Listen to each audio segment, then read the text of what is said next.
Baik, Assalamualaikum warahmatullahi wabarakatuh. Waalaikumsalam warahmatullahi Waalaikumsalam wabarakatuh. warahmatullahi wabarakatuh. Baiklah, kami dari kelompok 3 akan menampilkan hasil presentasi kami, yaitu yang berjudul tentang keterkaitan antara agama dan ekonomi. Di sini kami beranggotakan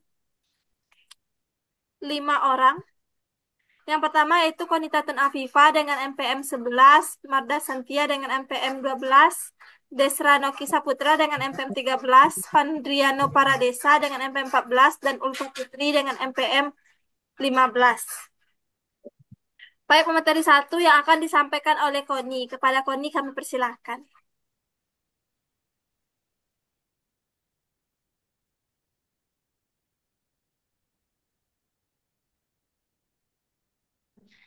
Geserlah slide-nya. Mana slide satunya nih? Tuh, mana? Aku udah ganti pula namanya di sini gak ada tuh. Pikir aja lah dulu bang ah. Ini siapa?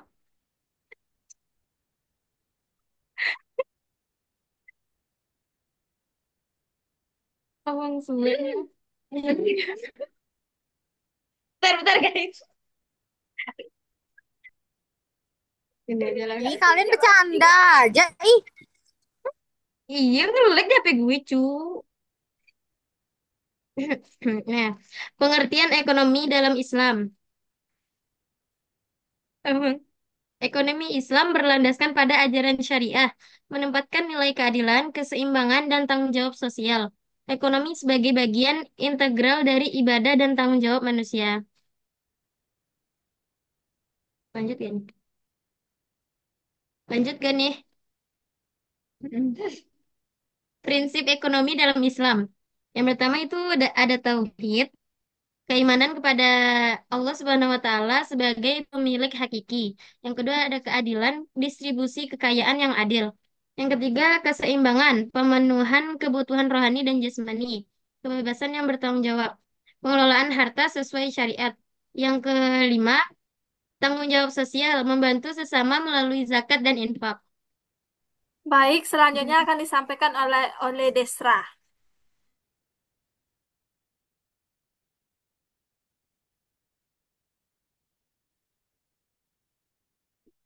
Baik, selanjutnya tujuan ekonomi dalam Islam. Yang pertama, mewujudkan kemaslahatan umat yang adil. Yang kedua, mengurangi ketimpangan sosial. Yang ketiga, memelihara nilai moral dan etika. Yang keempat, mencapai kebahagiaan dunia dan akhirat. Serta yang kelima, menjamin distribusi kekayaan melalui instrumen sosial. Selanjutnya akan dibacakan oleh Ipan. Baik, selanjutnya tujuan ekonomi dalam Islam. Satu, mewujudkan unsur-unsur ekonomi dalam Islam. Yang pertama, tauhid, meyakini bahwa Allah adalah pemilik seluruh sumber sumber daya. Yang kedua, kifalah sebagai penolong yang bertanggung jawab. Yang ketiga, harta sebagai amanah, termasuk hak-hak orang lain. Yang keempat, larangan riba, garon dan masyar, praktik yang harus dihindari. Yang terakhir, keadilan dan keseimbangan dalam transaksi. Materi selanjutnya akan disampaikan oleh Ulpa. baik, di sini saya akan menyampaikan yaitu perbedaan antara ekonomi Islam dan kapitalis. Ekonomi Islam yang pertama yaitu berorientasi pada keberkahan dan kesejahteraan bersama. Kepemilikan harta dibatasi oleh aturan halal dan haram. Distribusi kekayaan diatur agar tidak menimbulkan kesenjangan ekstrim. Negara wajib campur tangan untuk menjamin keadilan. Yang kedua yaitu ekonomi kapitalis. Yang pertama yaitu berorientasi pada kebebasan individu dan pertumbuhan ekonomi. Yang kedua, tidak ada batasan moral keagamaan dalam kepemilikan dan transaksi. Selanjutnya, kesejahteraan sosial diserahkan pada mekanisme pasar. Yang terakhir, negara hanya pengawas minimal agar pasar berjalan lancar.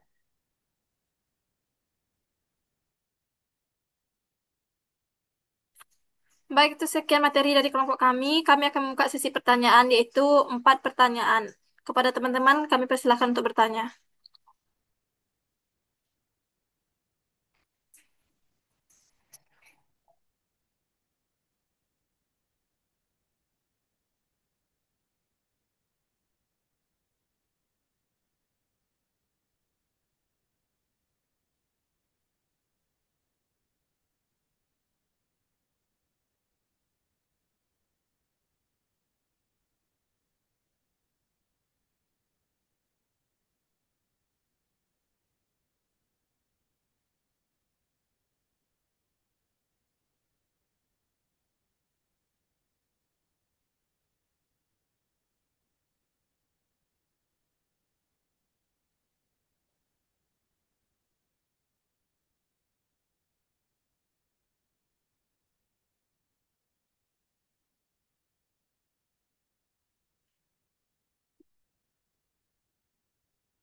Apakah dari teman-teman tidak ada yang bertanya?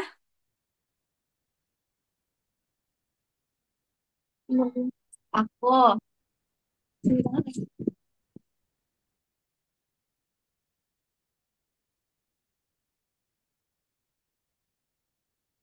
Kepada Dian,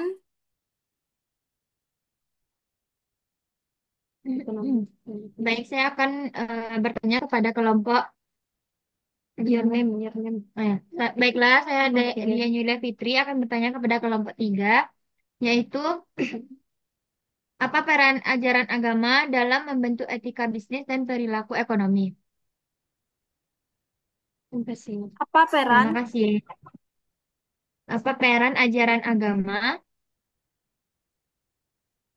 Terus, dalam bentuk dalam membentuk hmm, ini aja, etika bisnis dan perilaku ekonomi? apa etika bisnis? Delonik. Etika Kenapa? bisnis. Ya, etika bisnis dan perilaku ekonomi. Aku dong tunjuk tangan sih. Ini dulu nih. Aku tunjuk tangan. Delonix. Aku tunjuk tangan.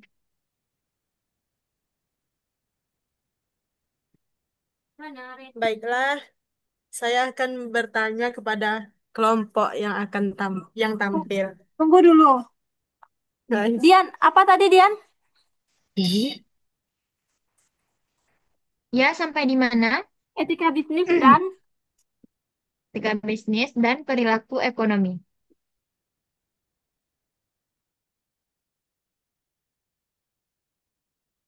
berapa NPM-nya?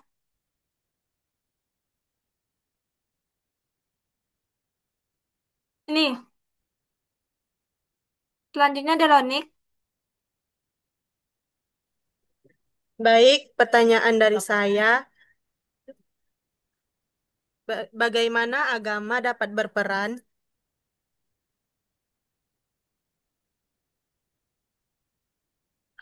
dalam mendorong atau menghambat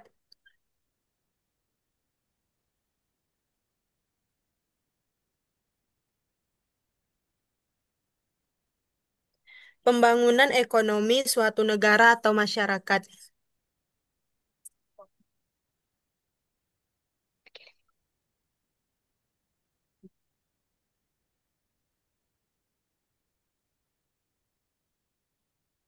Terima kasih.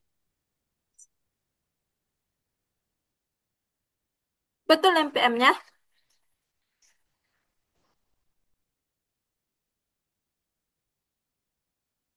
Kepada Aisyarani atau Diva.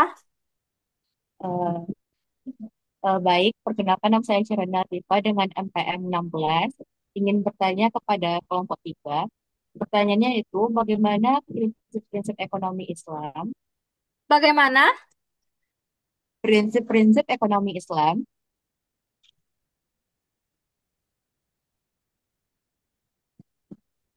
Terus,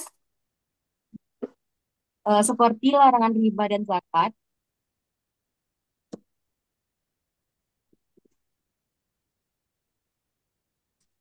mempengaruhi sistem ekonomi? Mempengaruhi sistem ekonomi. Ya.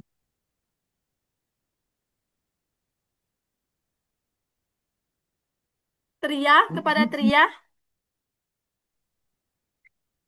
Baiklah teman-teman, nama saya Trianjeli Putri dengan NPM 19 akan bertanya kepada kelompok 3. Pertanyaannya yaitu apa contoh nyata penerapan ekonomi Islam dalam sistem perbankan?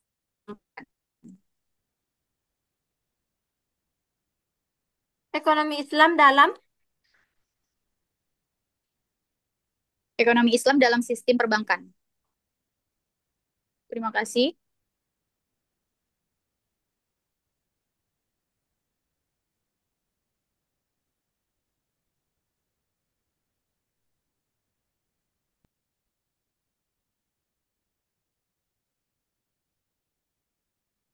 Berapa NPM-nya Tria?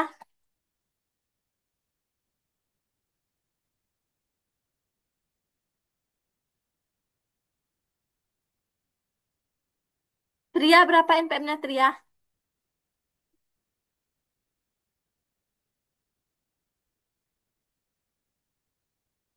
Ria MPM 19 bukan? 19. 19. Oke, satu lagi. Kami tambah kepada Sarah atau Tasya.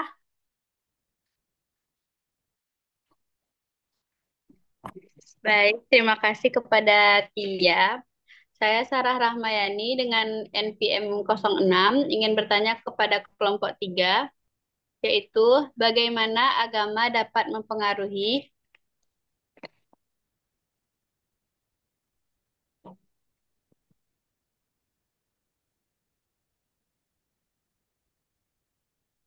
distribusi kekayaan dan kemakmuran. Distribusi Ah, kekayaan. dan kemakmuran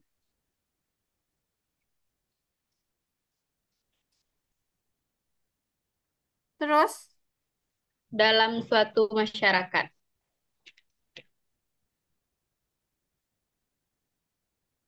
berapa NPM-nya? 06. Baik, kami meminta waktu kepada teman-teman semua untuk mencari jawaban dari pertanyaan yang telah teman-teman berikan.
Baik, saya akan menjawab pertanyaan dari Delonik.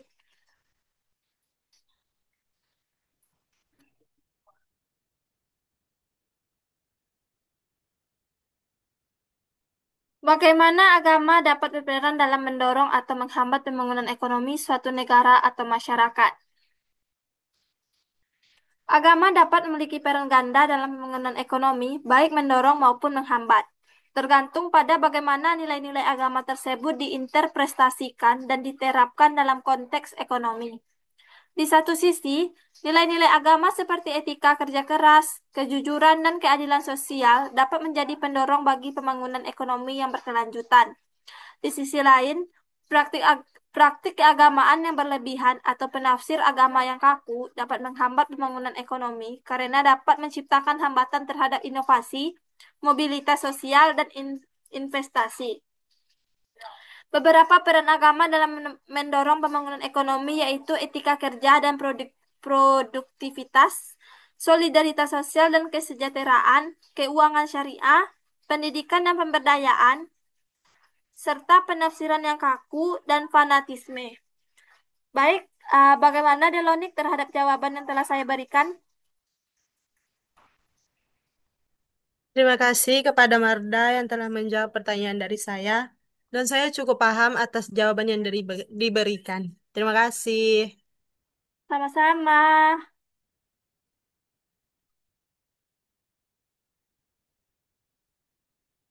Jawaban nomor 1 yang akan dijawab oleh siapa yang menjawab jawaban nomor 1? Koni, Kepada Koni kami persilakan. baiklah terima kasih pada moderator. Saya akan menjawab pertanyaan Dian, yaitu apa peran ajaran agama dalam membentuk etika bisnis dan perilaku ekonomi. Ada beberapa poin utama peran ajaran agama dalam membentuk etika bisnis dan perilaku ekonomi. Yang pertama, membangun karakter pelaku bisnis. Pendidikan agama mengintegrasikan nilai kesabaran yang membentuk karakter pebisnis yang tangguh, jujur, dan konsisten menghadapi tantangan bisnis. Yang kedua, menetapkan kode etik bisnis. Kode etik ini menjadi dasar hukum internal dalam menyelesaikan persoalan bisnis tanpa harus bergantung pada peradilan. Yang ketiga, menanamkan nilai universal seperti kejujuran, keadilan, dan tanggung jawab. Yang keempat, membantu pengambilan keputusan yang etis dan berkelanjutan. Yang kelima, mencegah praktik bisnis yang merugikan seperti riba. Terima kasih. Oke, itu jawaban dari Koni. Untuk pertanyaan Dian, kami kembalikan kepada Dian. Bagaimana Dian tanggapan kamu terhadap jawaban yang diberikan oleh Koni?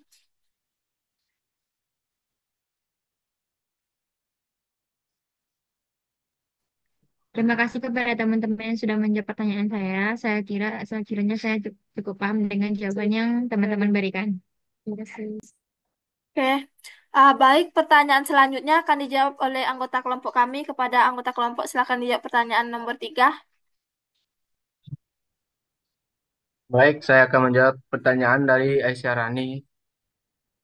Bagaimana prinsip ekonomi Islam seperti larangan riba dan zakat mempengaruhi sistem ekonomi? Prinsip ekonomi Islam seperti larangan riba dan zakat memiliki dampak signifikan pada sistem ekonomi. Larangan riba bertujuan untuk menciptakan keadilan dan mencegah eksploitasi, sementara zakat berfungsi sebagai mekanisme redistribusi kekayaan untuk mengurangi kesenjangan sosial.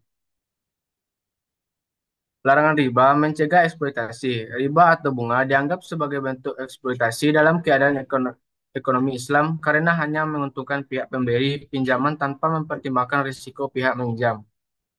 Yang kedua, mendorong keadilan. Larangan riba mendorong terciptanya sistem keuangan yang lebih adil dan setara di mana keuntungan dibagi berdasarkan risiko dan usaha yang sebenarnya. Yang ketiga, mendorong investasi produktif. Ekonomi Islam mendorong investasi yang produktif dan berbasis pada sektor real, bukan spekulasi atau aktivitas yang hanya mencari keuntungan dari bunga. Yang keempat, menciptakan stabilitas. Dengan menghindari praktik riba, ekonomi Islam diharapkan dapat menciptakan stabilitas ekonomi jangka panjang dan mengurangi risiko krisis keuangan yang sering dipicu oleh spekulasi.